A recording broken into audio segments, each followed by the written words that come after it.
पाकिस्तान और बांग्लादेश के बाद अब भारत और नेपाल के बीच भी ट्रेन सेवा शुरू हो गई है। बिहार के मधुबनी जिला स्थित जयनगर से नेपाल के जनकपुर धाम होते हुए कुर्था तक ट्रेन जाएगी। 8 सालों के बाद भारत नेपाल के बीच रेल सेवा शनिवार से शुरू हो गई है। साथ ही 2 अप्रैल की तारीख दोनों देशों के इतिहास के पन्नों में स्वर्ण अक्षरों में दर्ज हो गई है। दोपहर 12:30 बजे जयनगर से चली ट्रेन 2:30 बजे जनकपुर पहुंच गई।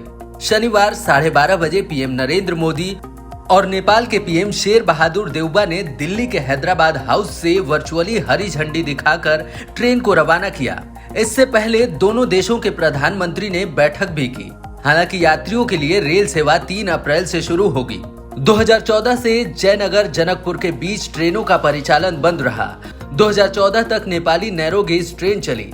भारत नेपाल के बीच बनी इस रेलवे लाइन के निर्माण में करीब 800 करोड़ रुपए की लागत आई है, जहां जयनगर से बिजलपुरा और बर्दीबास तक 69.08 किलोमीटर परियोजना के अंतर्गत पहले चरण में करीब 34.9 किलोमीटर लंबी जयनगर से जनकपुर धाम कुर्था रेलखंड पर ट्रेन का परिचालन शुरू हुआ है।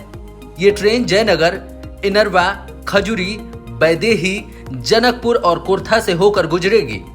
कुर्था से बिजलपुरा तक करीब 18 किलोमीटर लंबे रेलखंड का भी कार्य पूरा हो चुका है, जहां जयनगर से बिजलपुरा और बर्दीबास तक 69.08 किलोमीटर परियोजना के अंतर्गत पहले चरण में करीब 34.9 किलोमीटर लंबी जयनगर से जनकपुर धाम कुर्था रेलखंड पर ट्रेन का परिचालन शुरू हुआ है।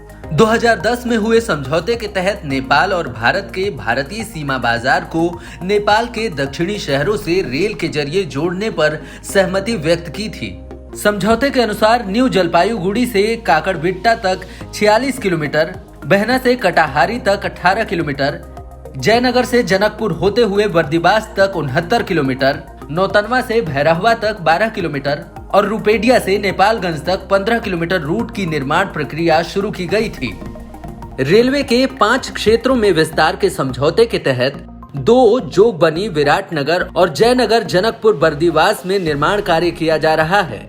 इस ट्रेन सेवा पर पूरा नियंत्रण नेपाल रेलवे का होगा। अभी जनकपुर से कुर्था के बीच ट्रेन चलेगी। आने वाले दिनों में इसे बर्दीवास तक बढ़ाया जाएगा। ट्रेन के परिचालन के लिए कोंकण रेलवे ने 2 रैक उपलब्ध कराए हैं, जिसका परिचालन अभी कोंकण रेलवे के कर्मी नेपाली रेल कर्मियों के साथ करेंगे। कोंकण रेलवे के कर्मी करीब 6 महीने तक नेपाली रेल कर्मियों को ट्रेन परिचालन की ट्रेनिंग देंगे। नेपाल की यात्रा करने के लिए यात्रियों को अपने साथ पासपोर्ट रखना अनिवार्य नहीं है, लेकिन उन्हें फोटो युक्त वैध पहचान पत्र साथ रखना होगा।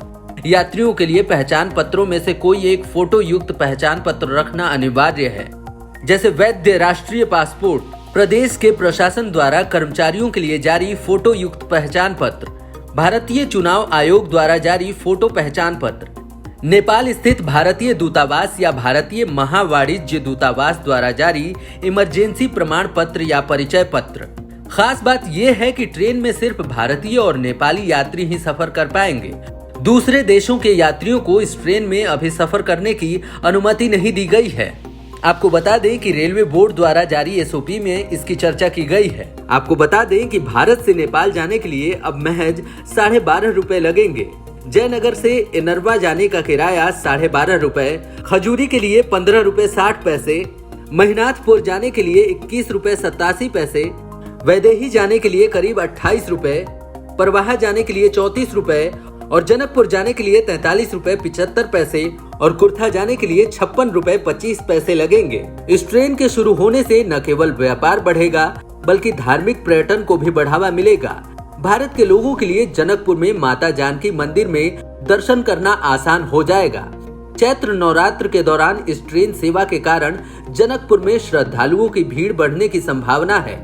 भारत और नेपाल के व्यापारी अब आसानी से सामान खरीद कर आ जा सकेंगे।